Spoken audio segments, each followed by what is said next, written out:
2025 में 170% के रिटर्न चांदी के, अगर सर ईटीएफ की बात करें, सिल्वर ईटीएफ की, तो क्या सर इतने शानदार रिटर्न के बाद सिल्वर ईटीएफ महंगे हो चुके हैं? देखिए, जैसे हमने पिछले क्वेश्चन में भी बात करी है कि अभी इस लेवल पे ये कहना बड़ा मुश्किल है कि महंगा है कि सस्ता है, क्योंकि जैसा इक्विटी के अंदर हमारे पास price equity ratio, price to book value ratio, सारी रेशियोज हमारे पास, नंबर्स हमारे पास होते हैं, जिसके कारण से हम ये बता पाते हैं या डिस्कस कर पाते हैं कि हम एक हिस्टोरिकल एवरेज से महंगे हैं कि सस्ते हैं। बट सिल्वर के केस में ऐसा कोई, गोल्ड और सिल्वर के केस में ऐसा कोई अर्निंग्स पर या ऐसा नहीं रहता, तो इसलिए ये बोलना बड़ा मुश्किल है कि हम ओवर हीटेड हैं या हम सस्ते हैं या महंगे हैं।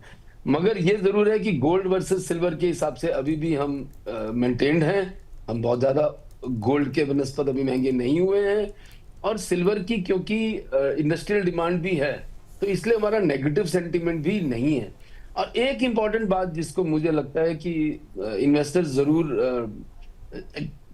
के दिमाग में जरूर ये चल रहा होगा, वो ये चल रहा होगा कि मैं आज अगर डालूं तो मेरा क्या होगा। तो ये क्वेश्चन का आंसर भी हम आगे जरूर देंगे। आगे आप जो क्वेश्चन पूछ रहे हैं, ये इन्वेस्टर्स बने रहें, हम उनको इस बारे में भी डिस्कस करेंगे। सर, सवाल असल में यही था अगला वाला भी कि मतलब सर, जो जिन निवेशकों ने ऑलरेडी यहाँ पर इन्वेस्टेड हैं और जिनको भारी मुनाफा यहाँ पर हो ही रहा है, ऑब्वियसली बात है कि मतलब पुराने इन्वेस्टर की तो बात छोड़िए, अभी नए इन्वेस्टर भी जो आए होंगे साल की शुरुआत में, जिन्होंने यहाँ पर निवेश कर रखा होगा, उनको 24%, 23% का रिटर्न मिल रहा है। सर, ऐसे निवेशकों के लिए सर क्या सलाह है कि वो निवेशित रहें या फिर इन्वेस्टेड या फिर प्रॉफिट बुकिंग थोड़ा सा यहाँ पर करके निकलें, पार्शली इन्वेस्टेड रहें, यहाँ पर क्या राय रहेगी सर? देखिए, पार्शियली इन्वेस्टेड तो क्या मैं बोलूंगा, पार्शियली डिसइन्वेस्ट कर सकते हैं आप, थोड़ा सा प्रॉफिट अपना बुक कर लेने में कोई नुकसान नहीं है, क्योंकि जिस तरीके से सिल्वर में तेजी आई है, वॉलेटिलिटी आना इसके अंदर बहुत लॉजिकल सा बात है। ये एक ऐसा इंस्ट्रूमेंट है जिसको हिस्टोरिकली हम देखें, जब जब तेज हुआ है तब तक उसी हिसाब से गिरा भी है। तो वॉलेटिलिटी के हिसाब से कभी भी इसमें कुछ करेक्शन आ जाना, जो कि 10, 15, 20, 25% की करेक्शन, 25 थोड़ा ज्यादा बोल गया, बट आ सकती है, हम इसको नजरअंदाज नहीं कर सकते हैं। ये इन्वेस्टर्स को ध्यान रखना पड़ेगा कि अगर आप इन्वेस्टेड हैं तो आप थोड़ा सा अपने आप को कवर कर सकते हैं, थोड़ा प्रॉफिट बुकिंग करें। एक पुरानी कहावत है, bird in hand is better than 2 birds in the Bush, तो एक बर्ड तो थोड़ी सी अपने हाथ में ले ले।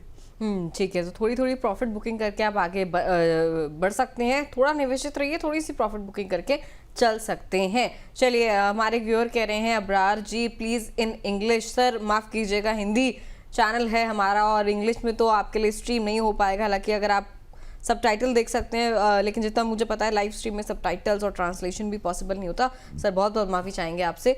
इसके अलावा एक बार आपको सभी दर्शकों को दिखाते हैं कि साल 2025 में सिल्वर ईटीएफ की ग्रोथ कैसी रही है, फोलियोज किस दर पे बढ़े हैं, किस तरीके से एयूएम में बढ़ोतरी होती हुई नजर आई। तो देखिए, अगर आप 2024 दिसंबर की बात करें, हम 12 स्कीम सिल्वर ईटीएफ में होती थी, जो कि 31 दिसंबर 2025 आते आते 17 पे आ गई हैं, यानी कि 12 से 17 स्कीम हो चुकी हैं। फोलियो की अगर बात करें, दिसंबर 2024 में 6,21,000 के करीब फोलियो का आंकड़ा था, जो कि दिसंबर 2025 आते आते 32,12,000 के करीब हो गया है। देखिए, काफ़ी ज़्यादा बढ़त देखी गई है। मैं डबल भी नहीं कहूँगी, डबल ट्रिपल से भी ज़्यादा बढ़त है इसमें। और एयूएम की अगर बात करें, 12,317 करोड़ का एयूएम 2024 दिसंबर में देखा गया, और अब 2025 का दिसंबर आते आते, यानी कि पिछले ही महीने 72,000 के ऊपर जो है एयूएम चला गया। 72,000 करोड़ के ऊपर एयूएम जाता हुआ नजर आया। यहाँ पर भी डबल ट्रिपल चौबल जो है बढ़ोतरी होती हुई नजर आई है। सर, क्या सिल्वर ईटीएफ में इस तरह की जो ग्रोथ है, केवल ये सिल्वर के रिटर्न को देखते हुए हम देखें कि सिर्फ जो रिटर्न अच्छे आ रहे हैं उसकी वजह से ईटीएफ में इस तरीके की ग्रोथ देखी जा रही है? बिल्कुल ठीक बात है दिव्या जी, क्योंकि रिटर्न आ रही है, लोगों का इंटरेस्ट उसमें बन रहा है, इसके कारण से डिमांड है, डिमांड के कारण से सप्लाई बढ़ रही है। बहुत जरूरी है कि नए नए फंड हाउसेज अपना, हर फंड